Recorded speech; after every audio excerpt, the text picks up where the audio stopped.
ರಾಜ್ಯದಲ್ಲಿ ನವೆಂಬರ್ ಕ್ರಾಂತಿಯ ಕಿಚ್ಚು ಹೊತ್ತಿರುವ ಹೊತ್ತಲ್ಲೇ ಎರಡು ಮಹತ್ವದ ಹೇಳಿಕೆಗಳು ಹೊರಬಿದ್ದಿವೆ. ಒಂದು, ಮುಖ್ಯಮಂತ್ರಿ ಸಿದ್ದರಾಮಯ್ಯನವರು ರಾಜಕೀಯ ಕಾಲಘಟ್ಟದ ಅಂತ್ಯದಲ್ಲಿದ್ದಾರೆ.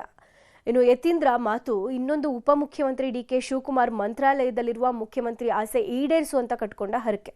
ಈ ಇಬ್ಬರು ನಾಯಕರ ಮಾತು ರಾಜ್ಯ ರಾಜಕೀಯದಲ್ಲಿ ಹೊಸ ಸಂಚಲನ ಸೃಷ್ಟಿಸಿದೆ.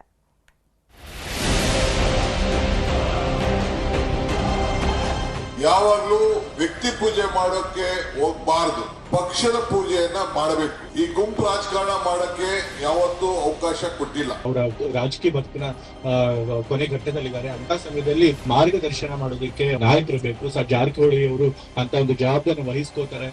ಅವ್ರ ಹತ್ರ ಕೇಳಿ, ಅವ್ರು ಏನು ಹೇಳಿದರೆ ನೀವು ಅವ್ರು ಕೇಳಬೇಕು, ನನಗೆ ಕೇಳಿದ್ರೆ ನನ್ನ ಬಗ್ಗೆ ಚರ್ಚೆ ಮಾಡೋಂಥ ಅವಶ್ಯಕತೆ ಇಲ್ಲ. ಯಾವುದೇ ಪ್ರತಿಕ್ರಿಯೆ ಕೊಡಕ್ಕೆ ಹೋಗೋದಿಲ್ಲ, ಅವ್ರವ್ರ ವೈಯಕ್ತಿಕವಾದ ವಿಚಾರ.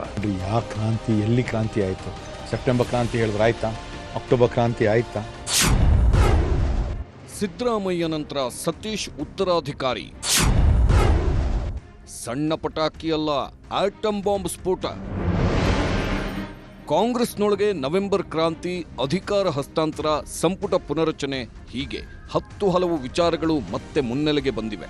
ಈ ಹೊತ್ತಲ್ಲೇ ಸಿಎಂ ಸಿದ್ದರಾಮಯ್ಯನವರ ಮಗ ಹಾಗೂ ಕಾಂಗ್ರೆಸ್ ಎಂಎಲ್ಸಿ ಡಾಕ್ಟರ್ ಯತೀಂದ್ರ ಸಿದ್ದರಾಮಯ್ಯ ಆಡಿರುವ ಮಾತುಗಳು ಕಾಂಗ್ರೆಸ್ ಪಾಳೆಯದಲ್ಲಿ ಕಿಚ್ಚೆಬ್ಬಿಸಿದೆ. ಬೆಳಗಾವಿ ಜಿಲ್ಲೆಯ ರಾಯಬಾಗ ತಾಲೂಕಿನ ಕಪ್ಪಲಗುದ್ದಿಯಲ್ಲಿ ಕನಕದಾಸರ ಮೂರ್ತಿ ಲೋಕಾರ್ಪಣೆ ಕಾರ್ಯಕ್ರಮದಲ್ಲಿ ಯತೀಂದ್ರ ಮಾತಾಡಿದ್ರು. ನಮ್ಮ ತಂದೆಯವರು ರಾಜಕೀಯ ಕೊನೆಗಾಲದಲ್ಲಿದ್ದಾರೆ, ರಾಜ್ಯಕ್ಕೆ ಪ್ರಗತಿಪರ ಚಿಂತನೆಯ ನಾಯಕ ಬೇಕು ಎಂದು ಹೇಳುವ ಮೂಲಕ ಹೊಸ ಚರ್ಚೆ ಹುಟ್ಟುಹಾಕಿದ್ರು. ಇವತ್ತು ತಂದೆಯವರು ಈಗ ಇನ್ನೇನು ರಾಜಕೀಯ ಕೊನೆಗಾಲದಲ್ಲಿದ್ದಾರೆ, ಅವರ ರಾಜಕೀಯ ಬದುಕಿನ ಕೊನೆ ಘಟ್ಟದಲ್ಲಿದ್ದಾರೆ. ಅಂತ ಸಮಯದಲ್ಲಿ ಈ ರೀತಿ ವೈಚಾರಿಕವಾಗಿ ಪ್ರಗತಿ ಪರವಾದಂತಹ ಸಿದ್ಧಾಂತ ಇಟ್ಕೊಂಡಿರೋರಿಗೆ ಮಾರ್ಗದರ್ಶನ ಮಾಡೋದಕ್ಕೆ, ಅವ್ರಿಗೆ ನೇತೃತ್ವ ವಹಿಸ್ಕೊಳ್ಳೋಕೆ ಒಬ್ರು ನಾಯಕರು ಬೇಕು. ಸರ್ ಜಾರಕಿಹೊಳಿ ಅವರು ಅಂತ ಒಂದು ಜವಾಬ್ದಾರಿ ವಹಿಸ್ಕೋತಾರೆ. ಕಾಂಗ್ರೆಸ್ ಪಕ್ಷ ಸಿದ್ಧಾಂತ ನಂಬಿಕೆ ಇಟ್ಕೊಂಡಿರುವಂತ ಎಲ್ಲ ರಾಜಕಾರಣಿಗಳಿಗೆ, ಯುವ ನಾಯಕರಿಗೆ ಅವರು ಮಾದರಿಯಾಗಿ ನಮ್ಮನ್ನು ಮುನ್ನಡೆಸ್ತಾರೆ ಅನ್ನೋ ಒಂದು ನಂಬಿಕೆ ನನಗಿದೆ. ಸೊ ಹಾಗಾಗಿ ಈ ರೀತಿ ಒಂದು ತತ್ವಬದ್ಧತೆ ಇರುವಂತಹ ನಾಯಕರು ಸಿಗೋದು ಬಹಳ ಕಷ್ಟ ಅಂತ ಕೆಲಸನ ಜಾರಕಿಹೊಳಿ ಮಾಡ್ತಿದ್ದಾರೆ.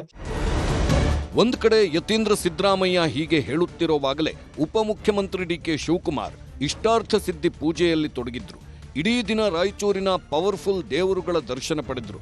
ಮಂತ್ರಾಲಯದ ರಾಘವೇಂದ್ರ ಸ್ವಾಮಿಗಳ ಮಠದಲ್ಲಿ ರಾಯರ ವೃಂದಾವನ ದರ್ಶನ ಮಾಡಿದ್ರು. ಬಳಿಕ ಸುಬುಧೇಂದ್ರ ಶ್ರೀಗಳ ಆಶೀರ್ವಾದ ಪಡೆದ್ರು.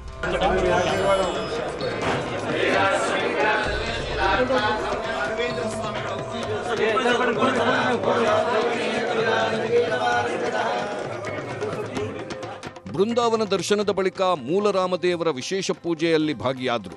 ವರ್ಷಕ್ಕೆ 2 ಬಾರಿ ಮಾತ್ರ ಮೂಲರಾಮದೇವರಿಗೆ ವಿಶೇಷ ಪೂಜೆ ಆಗುತ್ತೆ. ಬಲಿಪಾಡ್ಯಮಿ ಹಿನ್ನೆಲೆಯಲ್ಲಿ ಮೂಲರಾಮದೇವರಿಗೆ ಸುಬುಧೇಂದ್ರ ತೀರ್ಥರಿಂದ ವಿಶೇಷ ಪೂಜೆ ಸಲ್ಲಿಕೆಯಾಯಿತು.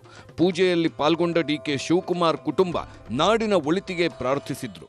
ಎಲ್ಲದಕ್ಕೂ ಕೂಡ ಗುರು ಅನುಗ್ರಹ ಅವಶ್ಯಕತೆ ಇದೆ. ಅದಕ್ಕೆ ಇವತ್ತು ಅವ್ರದ್ದು ವಿಶೇಷವಾದಂಥ ದಿನ. ಅದಕ್ಕೆ ನಾನು, ನನ್ನ ಶ್ರೀಮತಿಯವರು ಕುಟುಂಬದ ಸಮೇತ ಬಂದು ದೇವರ ದರ್ಶನವನ್ನು, ರಾಯರ ದರ್ಶನವನ್ನು ಮಾಡೋಂಥ ಒಂದು ಭಾಗ್ಯ ಇವತ್ತು ನಮಗೆಲ್ಲ ಸಿಕ್ಕಿದೆ. ಸೊ ನಮ್ಮ ಕರ್ನಾಟಕ ರಾಜ್ಯಕ್ಕೆ ಎಲ್ಲ ಕೂಡ ಒಳ್ಳೆಯದಾಗಲಿ, ಶಾಂತಿ ಸಿಗಲಿ ಅಂತೇಳಿ ಭಗವಂತನಲ್ಲಿ, ರಾಯರಲ್ಲಿ ಪ್ರಾರ್ಥನೆ ಮಾಡಿದ್ದೀವಿ. ಮಂತ್ರಾಲಯದಲ್ಲಿ ವಿಶೇಷ ಪೂಜೆ ಸಲ್ಲಿಸಿದ ಬಳಿಕ ಪಂಚಮುಖಿ ಆಂಜನೇಯನ ದರ್ಶನ ಮಾಡಿದ್ರು ಡಿಕೆ.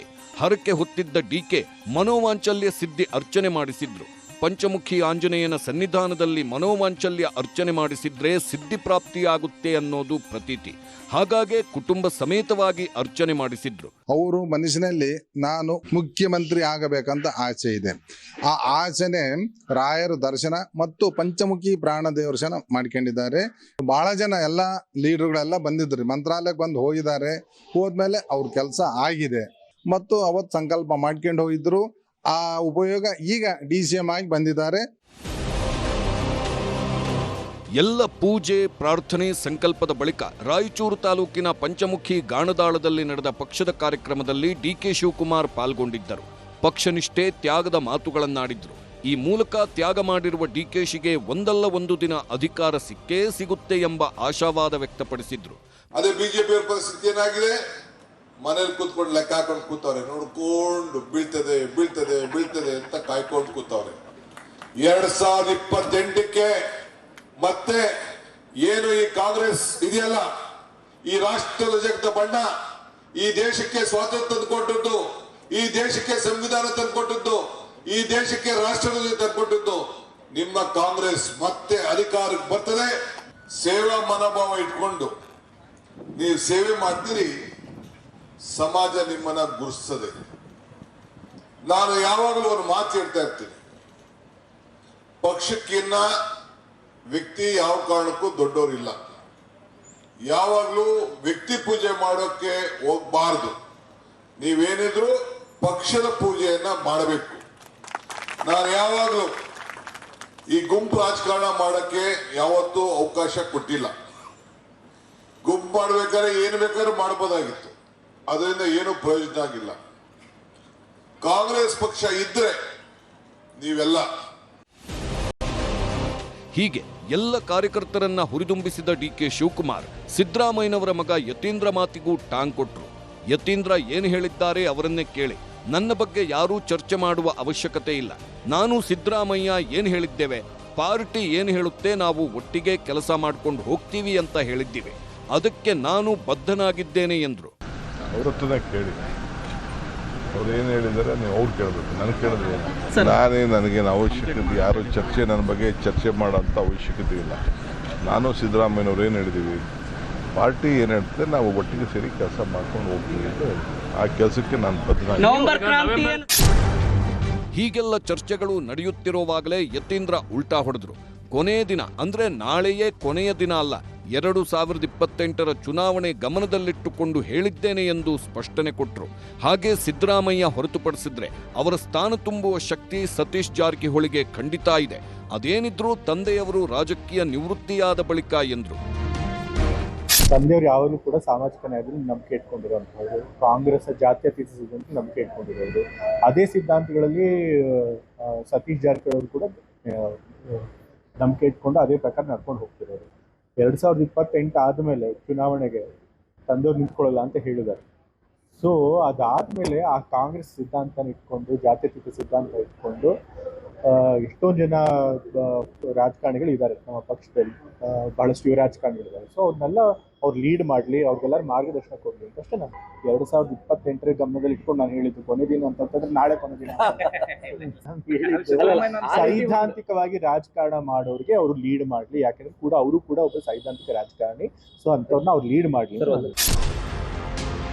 ಒಂದ್ ಕಡೆ ನವೆಂಬರ್ ಕ್ರಾಂತಿ ಮಾತು, ಇನ್ನೊಂದು ಕಡೆ ಪುನರಚನೆ ಸರ್ಕಸ್, ಅಷ್ಟೊತ್ತಿಗಾಗಲೇ ಪೂರ್ಣಾವಧಿ ಸಿಎಂ ಮಾತು. ಹೀಗೆ ದಿನದಿನಕ್ಕೂ ಕಾಂಗ್ರೆಸ್ನಲ್ಲಿ ಹೊಸ ಪಟಾಕಿಗಳು ಸಿಡಿಯುತ್ತಲೇ ಇವೆ. ಸಣ್ಣ ಪುಟ್ಟ ಪಟಾಕಿಗಳ ಮಧ್ಯೆ ಆಟಂ ಬಾಂಬ್ ಹಾಕಿಬಿಟ್ಟಿದ್ದಾರೆ ಡಾಕ್ಟರ್ ಯತೀಂದ್ರ. ಹಾಗಾಗಿ ಕಾಂಗ್ರೆಸ್ ಪಾಳೆಯದಲ್ಲಿನ ಮುಂದಿನ ಚಟುವಟಿಕೆಗಳು ಕುತೂಹಲ ಕೆರಳಿಸಿವೆ. Bureau report, news 18.